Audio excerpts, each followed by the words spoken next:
Jaz ga vidim slabše, kot rezultati kažejo. Predvsem zaradi tega, ker še vedno ni rešitve za prevent.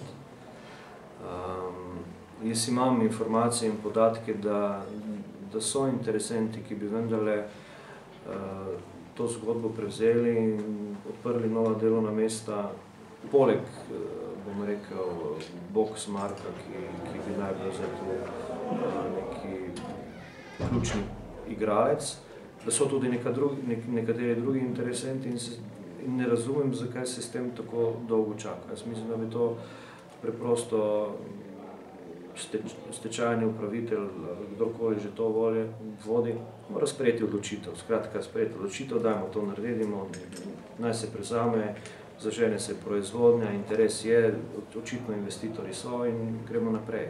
Jaz bi to absolutno podprl, glede na to, da sem se z nekaterimi tudi sam osebno pogovarjal in jim dal vso podporo.